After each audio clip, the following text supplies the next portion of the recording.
Buenas noches, jóvenes. Bueno, este es el inicio de varios inicios que hemos tenido como actividades jóvenes, pero este es el inicio formal de nosotros como grupo, también como equipo de trabajo. Seguramente al final nos vamos a quedar viendo la división de los grupos en los cuales vamos a tratar de desarrollar este ministerio que es de jóvenes y del cual participamos todos.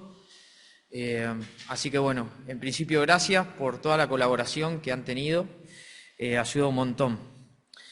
Bien, como decía Seba, vamos a utilizar un material escrito por Robert Berriger, un escritor cristiano que en ediciones especiales sacó un libro que se llama Filtros, y la idea de esto es utilizar alguna forma o método o sabiduría, podríamos decir, para tomar decisiones que en definitiva sean buenas porque agradan a Dios. Y para romper un poco el hielo sobre esto, ¿se acuerdan que hace poquito tuvimos una reunión en un fogón? Y en ese libro, como en el fogón había algo en común, ¿se acuerdan las 3D? Se llevaron un llaverito algunos. ¿Qué significaba las 3D? Bien, no quería que lo diga vos.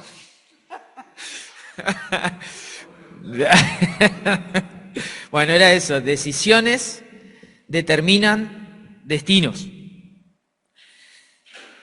Y yo no sé si te preguntaste si eso sea cierto. No sé si alguna vez te preguntás que lo que aprendés en la iglesia, ¿será que es así? ¿Nunca les genera dudas lo que están escuchando desde el púlpito? ¿Son tan correctos que se llevan la enseñanza así como están? Yo la verdad que en toda mi vida de creyente, de niño, o sea, antes yo no tuve la bendición de tener la escuelita que tienen para los chicos, ¿no?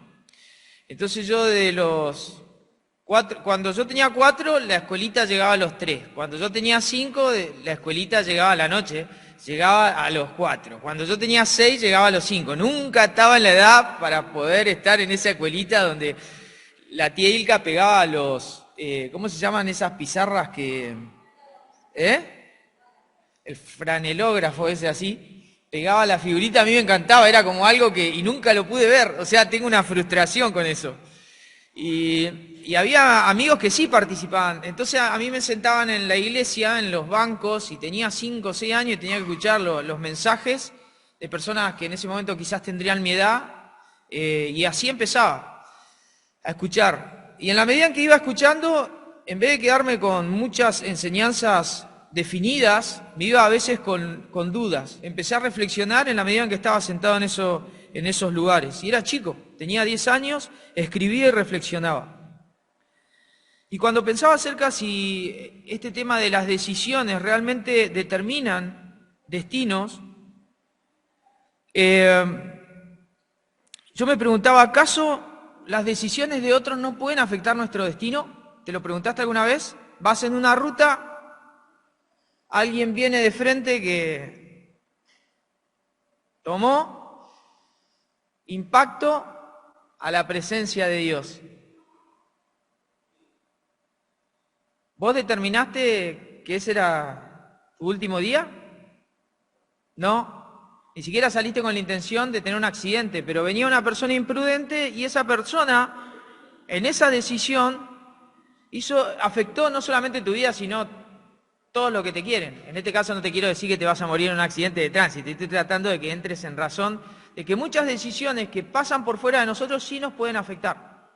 Del mismo modo que decisiones mías pueden afectar a otras personas, porque si soy yo el que salgo tomado y mato a otra persona, ¿qué sucede? Afecto la vida de esa persona, pero también la vida de todos sus familiares, todas las personas que lo querían. ¿Nunca te preguntaste si algo que considerás bueno puede afectarte para mal? ¿Qué puede ser algo bueno y que puede afectarnos para mal? A ver, ¿qué piensan? ¿Eh? El alcohol, ¿te escuché ahí? ¿Eh? El ocio. O sea, una vida de ocio en el sentido de extremo. Porque, ¿qué más? ¿La familia? ¿Es algo bueno pero puede afectarte para mal? Sí, ¿por qué no? El trabajo también, ¿por qué, Matías?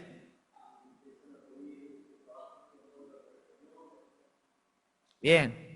Pueden ser cosas buenas, pero que en definitiva pueden generarnos cosas malas a nosotros, experiencias difíciles. Ahora, ¿consideraste que alguna vez algo malo puede estar ayudándote a bien? Sí, ¿no? Lo escuché a Feli. A ver, Feli, lo dijiste muy con conocimiento de causa, Feli. Contame, a ver, ¿qué es algo malo que pueda ayudar a bien a alguien?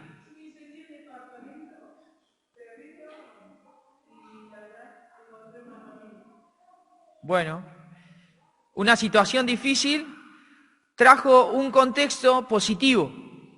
Es decir, que hay cosas que son malas que pueden ayudarnos a bien y hay cosas que consideramos que son buenas y pueden terminar arruinando nuestra vida.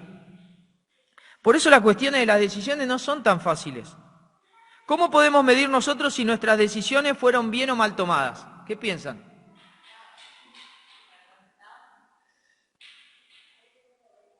Puede ser, yo no lo voy a discutir.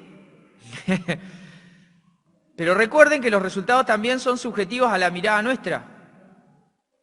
Y si yo, por ejemplo, creo que algo que delante de Dios no está bien, pero yo lo hago, esa decisión tiene una doble mirada. Pero está bien, los resultados es importante tenerlo en cuenta porque hoy vamos a hablar de eso. Te estás metiendo en mi mensaje. Bueno, está todo bien.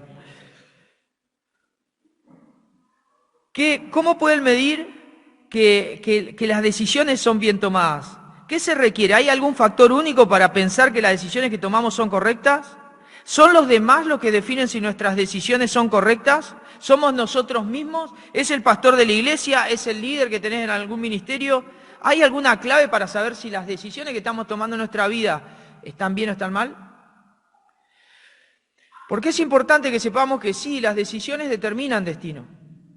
Lo que soy hoy tiene que ver con mi pasado, pero lo que seré va a estar determinado por lo que soy hoy. Entonces las decisiones determinan de alguna manera el camino que vamos a transitar. Así que el material que vamos a compartir tiene muchísimos filtros, muchísimos filtros. Honrar a Dios, confiar en Dios, cuando te ataquen no te defiendas, no ataques, persevera para llevar lejos, la palabra hace la obra, prioridades, si aceptas la filosofía, aceptas las consecuencias, patrones, principios, un montón de cosas hay para poder charlar este año en cuanto a filtrar nuestras decisiones. No hay un solo factor, no hay un solo factor. Ahora, yo hace poquito escuché una frase, no sé si ustedes la escucharon alguna vez, que decía, si la vas a hacer mal, hacela. ¿Cómo la sabe mi esposa? La miré a ella y no podía creer lo que me dijo, bien, me dijo. ¿Sí? Si la vas a hacer mal, hacela bien, es raro. Pero lo que está diciendo esto, y lo escuché hace poco a un cura católico, y él dijo lo siguiente y me llamó la atención. Lo que dijo es inteligente. Dice que si la persona que se declara católica, romana en ese caso, decide seguir la vida en función de sus propios deseos, en función del mundo, dejando de lado al Jesucristo que ellos predican, aún habiendo comulgado con la Iglesia Católica, este cura le decía, mirá, si vas a vivir la vida estimulando tu carne, hacelo hasta el hartazgo, viviendo para el mundo y todos los deseos que hay en el mundo. Viví como vos quieras, decía el cura, porque te queda poco tiempo y el resto lo vas a pasar, el resto de la eternidad la vas a pasar en el infierno. Así que si la vas a hacer mal, hacela bien, porque tenés poco tiempo. Después el resto de la eternidad la vas a pasar lejos de Dios. Así que si vas a gastar tu vida, gastala bien, sea para bien o sea para mal, decía el cura. Y tiene razón, tiene razón. Lógicamente esto es una ironía. Ni el cura ni ningún cristiano confeso aceptará que todo lo que es contrario a Dios está bien. Pero lo que te está diciendo es que mires las consecuencias de las decisiones que tomás. Porque cuando medís las consecuencias, entonces te das cuenta, por lo menos, para qué lado estás agarrando. Si Dios te dice que su voluntad va por este lado y vos tomás la decisión contraria, entenderás los resultados. Y aunque parezca inicialmente que la vida te puede ir bien, la Biblia es clara. Los resultados de una vida que están lejos de Dios demuestran que no hay Dios en ese corazón, y cuando Dios no está en ese corazón, el resultado es nefasto para esa vida. Es el infierno y la condena eterna, de carácter eterno. Entonces las decisiones que nosotros tomamos muchas veces son superficiales, nuestras decisiones. Hay decisiones que son banales y son reales. ¿Qué voy a comer? No me importa. Hoy estaba en el trabajo y ni comí. Llegó un momento donde tenía un poquito de hambre, agarré y me acordé que tenía unas galletitas en el cajón, las saqué y comí eso, unos mates y listo, ese fue mi almuerzo. Listo, no me importa tanto eso. Pero hay decisiones que son trascendentales, hay decisiones que hay que tomarlas sabiamente, porque lógicamente implican mucho más para esta vida y pueden afectar tu próxima vida. Saber que vamos por el camino correcto no siempre se trata de que las cosas también te salgan perfectas. Quizás ir por el camino correcto va a implicar dificultades, no siempre va a haber paz y no siempre seremos felices así tipo para siempre como dicen las novelas o como a los niños les gusta leer las historias.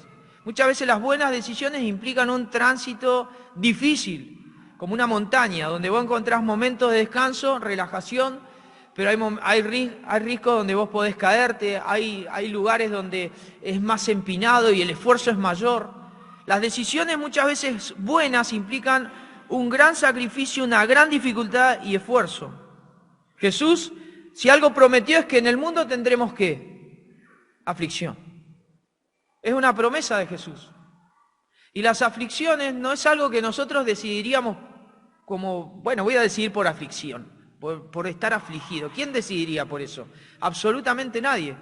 Pero por ser cristiano, por seguir a Jesús, el resultado es que todo el sistema se va a oponer al creyente y la vas a pasar mal porque tus principios van a chocar con los principios del mundo. Pero el Señor dijo que hay una decisión más importante: confiad que yo he vencido al mundo. Ahora les pregunto, ¿existe la decisión perfecta? Vamos, tiren.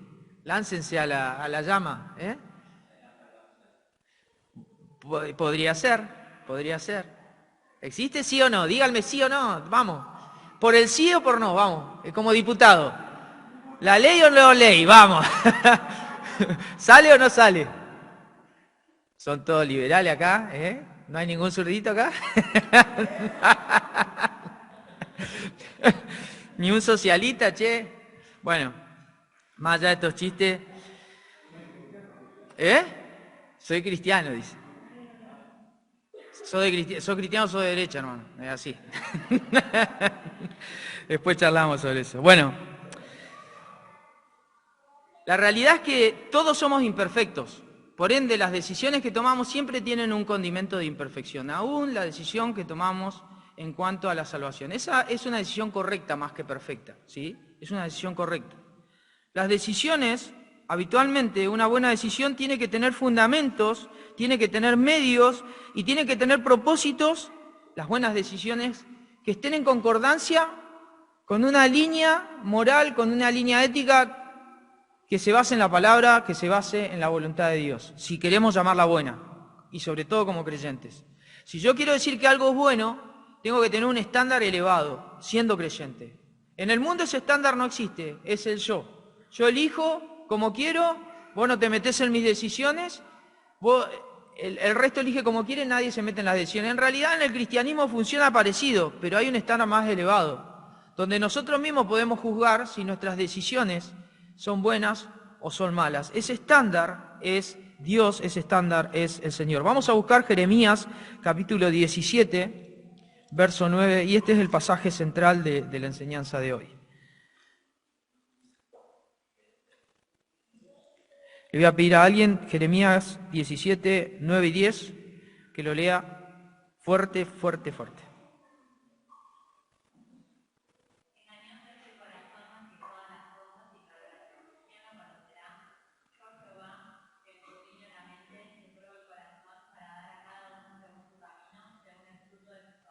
Muy bien.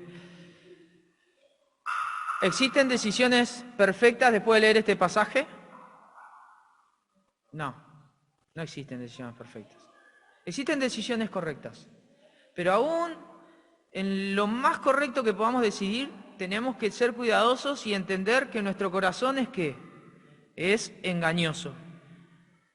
Cuando habla de corazón, allí Isaías está utilizando un término en el idioma original que es riñón, pero está hablando acerca de la voluntad, de la voluntad.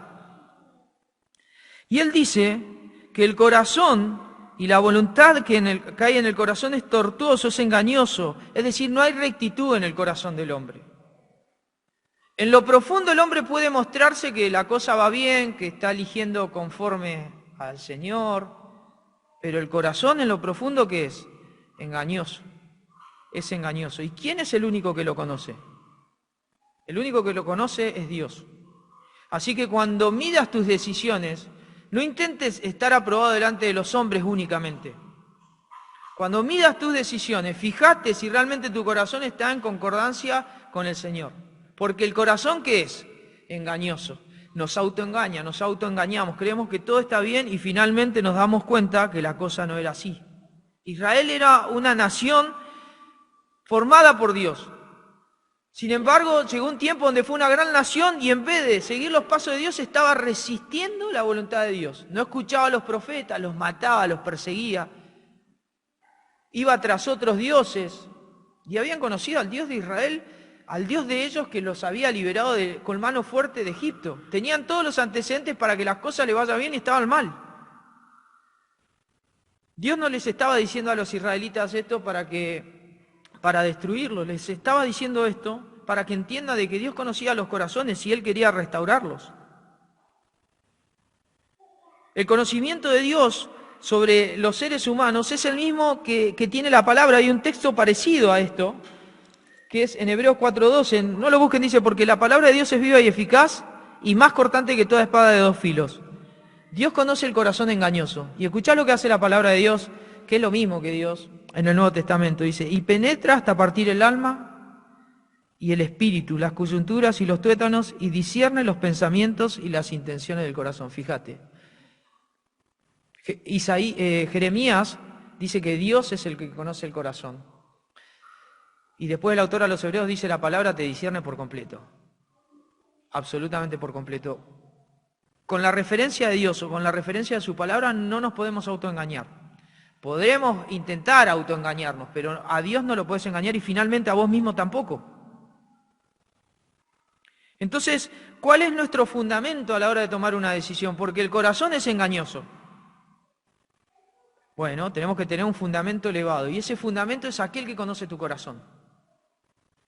No es el pastor, lo podemos engañar al pastor, no es tu mejor amigo, aunque puedas recibir buenos consejos de ambos, no es tu líder, aunque puedas recibir cosas muy buenas, positivas de parte de las personas que sirven al Señor en este sentido.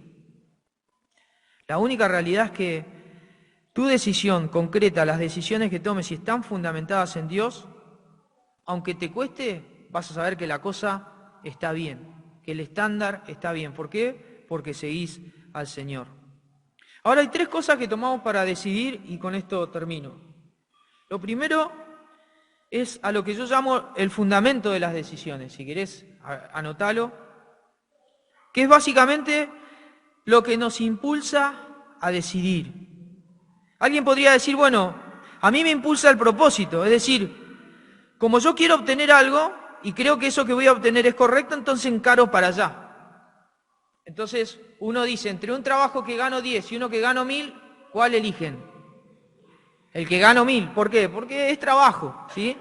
Pero resulta que cuando vas a ese trabajo y te van a ofrecer, te mencionan algunos detalles que vos sabés que la voluntad de Dios ahí la podés quebrantar. Entonces aquello que parecía correcto no empieza a responderte con claridad a esa intención, ese propósito, entonces ahí el propósito ya no sirve, porque el trabajo es trabajo, es ir y dar una labor por intercambio de dinero. Está todo bien con eso.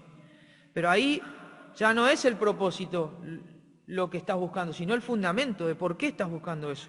Y cuando te empezás a enterar cosas que por ahí son turbias y sabes que quizás a Dios no le agraden, entonces ahí comienzan a chocar los principios. Y esos son los principios, los fundamentos que hacen a las decisiones. ¿A quién amás? ¿Al dinero o a Dios? Entonces ahí está el punto. Los fundamentos tienen que ver con lo que estamos hechos, con lo que está hecho nuestro carácter. Y cuando hablé de amor, ¿en quién piensan? ¿En qué obra de amor piensan? En el corazón, sobre todo. ¿En la obra de quién? A ver. ¿Quién está obrando en el corazón de ustedes para que amen? El Espíritu Santo. Nosotros no podríamos amar a Dios si el Espíritu Santo no estaría en nuestro corazón. Él hace la obra para que amemos. En Gálatas 5:17 Pablo dice, porque el deseo de la carne es contra el Espíritu, y el del Espíritu es contra la carne, y estos dos se oponen entre sí para que no hagáis lo que quisierais. Básicamente, cuando tomamos una decisión, hay dos tipos de fundamento. Lo que era sin Cristo, lo que Pablo dice carne, no habla de la carne en los términos de los tejidos, está hablando de los impulsos que nos movían antes de conocer a Cristo. Esa carne es lo que hace que las personas sin Cristo vivan como quieran. Bueno, esa es una forma o es un fundamento a la hora de decidir algo. Y Pablo dice, guarda con dejarse dominar por la carne. Guarda con satisfacer los deseos de la carne, porque la carne tiene sus fundamentos, dice Pablo.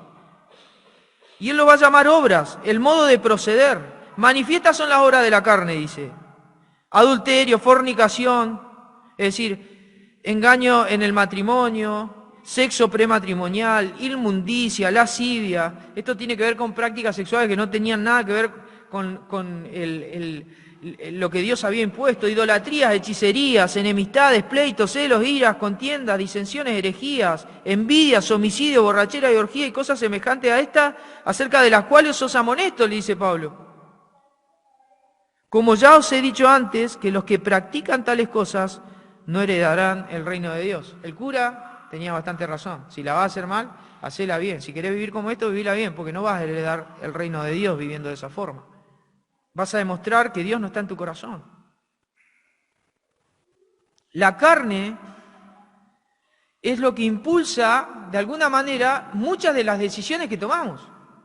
Y tenemos que ponernos en realistas en esto. ¿Sí?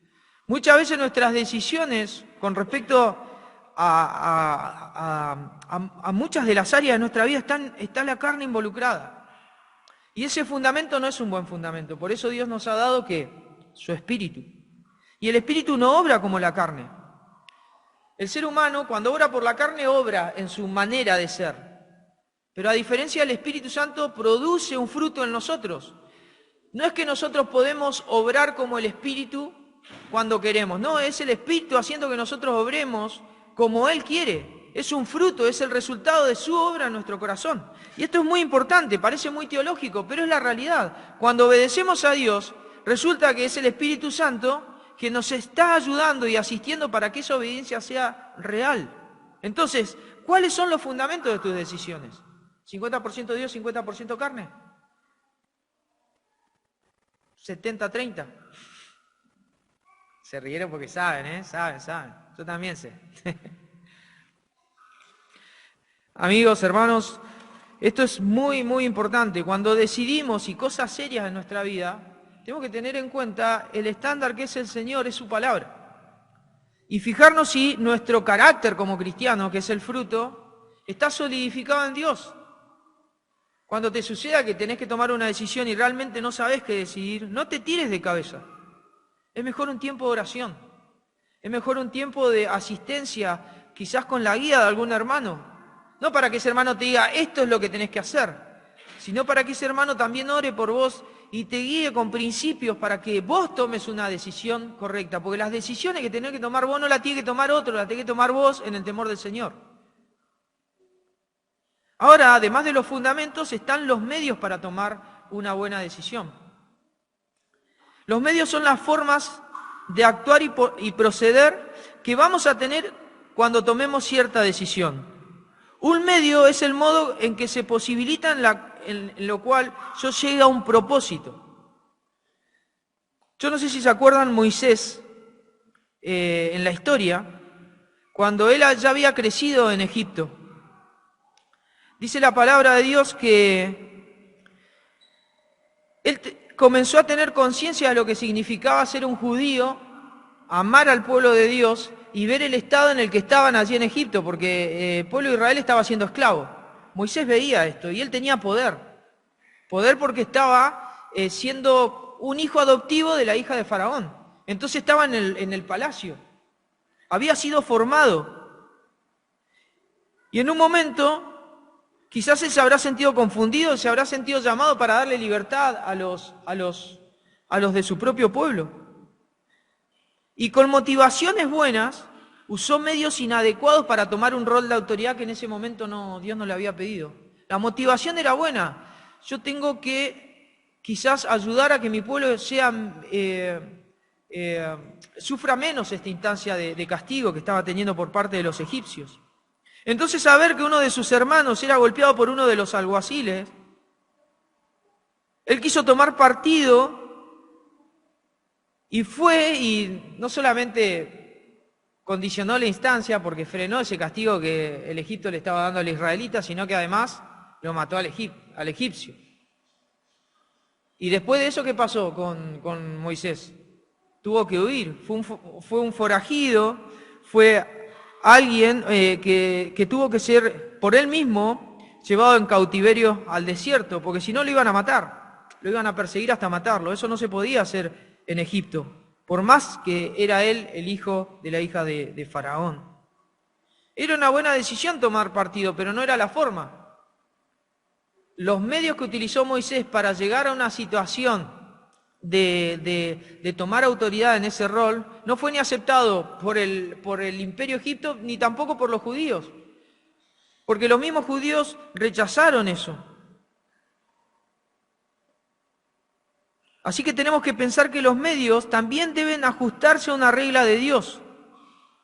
Por ejemplo, yo puedo optar por amar a las personas y ayudarlas. Y no tengo un solo medio para hacerlo, tengo múltiples formas para hacerlo. Si a alguien le falta comida, ¿qué puedo hacer? ¿Qué es lo mejor que podés hacer si a alguien le falta comida? Ayudarlo.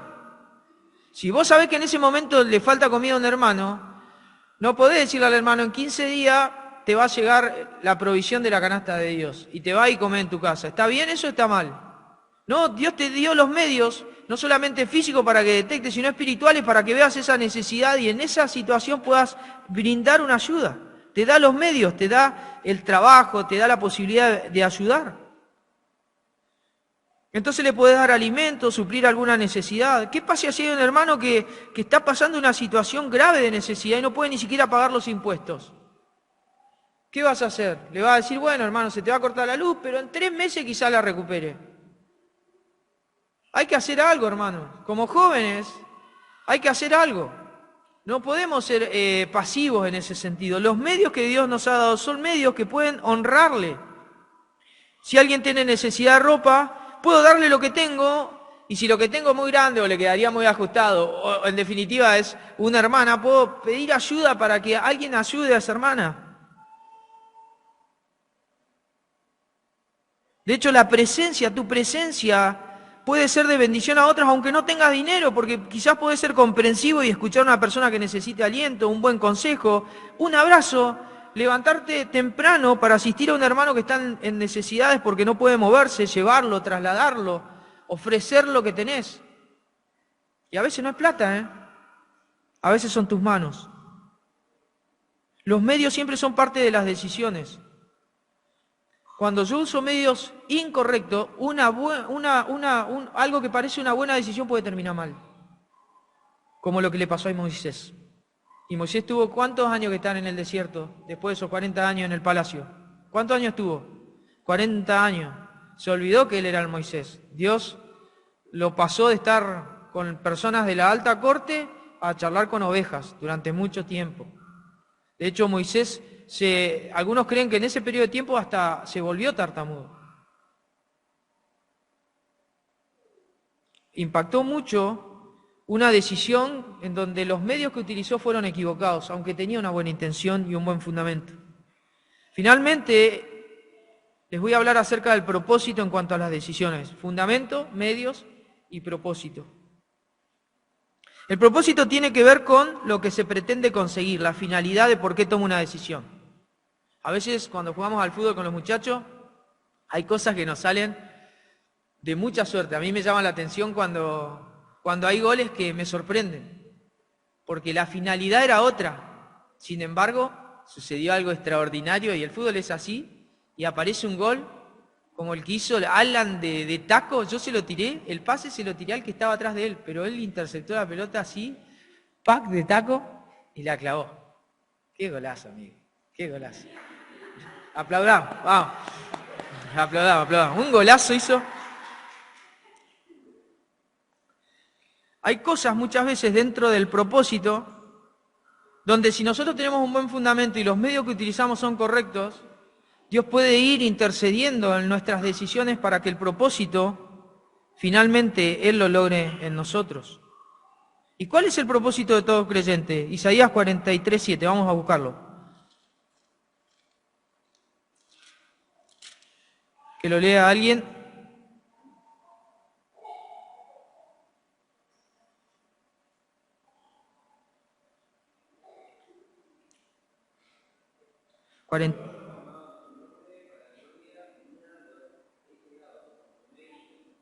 Bien. ¿Y 1 Corintios 10:31? ¿Qué dice? A ver, que alguien lo lea.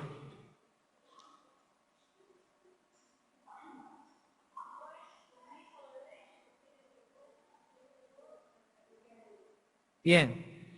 Dios nos ha creado para su gloria, y si nosotros hacemos algo entre comer y beber, lo tenemos que hacer ¿para qué? Para la gloria de Dios. Algo tan básico como eso, todo, en realidad Pablo dice, todo lo tenemos que hacer para la gloria de Dios. El propósito final de todas nuestras decisiones tienen que tener en cuenta esto: algo más elevado que el comer y beber, algo más elevado que lo que necesito en el trabajo, sino pensar en el Señor, pensar en si la Escritura aprueba lo que yo estoy tomando como decisión.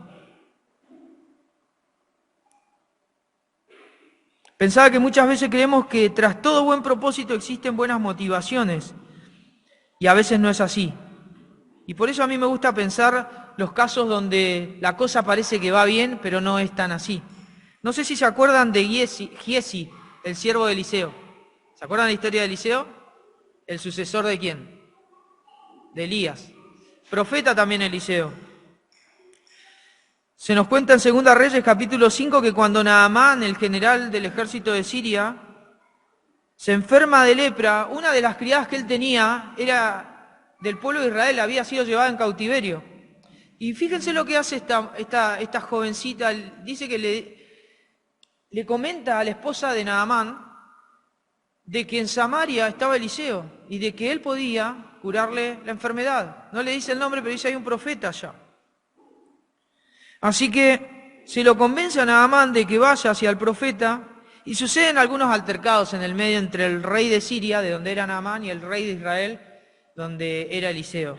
Pero más allá de eso, Eliseo, sin recibirlo, le envía un mensaje al estilo WhatsApp antiguo, le envía un mensaje a Naamán con un mensajero, y le dice que la solución para su enfermedad, la lepra, era que él se bañe 7 veces en el río Jordán. Al principio, Naamán se fastidió, porque creyó que ese río era básicamente una porquería, no servía para nada ese río, era un río como más turbio que el que tenemos acá en la parte de Neuquén. Sin embargo, el criado de Naamán lo convence de que quizás ese pequeño acto podía limpiarlo y curarlo de la enfermedad. Así que Naamán lo hace y es limpio. Y aquí empieza la historia de Giesi. Porque Giesi era el siervo o un criado de Eliseo, que era el profeta.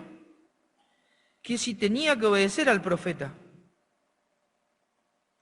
En ese momento en donde Naamán queda limpio, quiso presentarle a Eliseo algunos reconocimientos, regalos por haberlo sanado. Y Eliseo lo rechaza, se negó a aceptar no solamente el dinero que le quería ofrecer, sino también los regalos. Sin embargo, Giezi creyó que eso era un error, que la decisión de Eliseo de rechazar el regalo de Naamán era algo que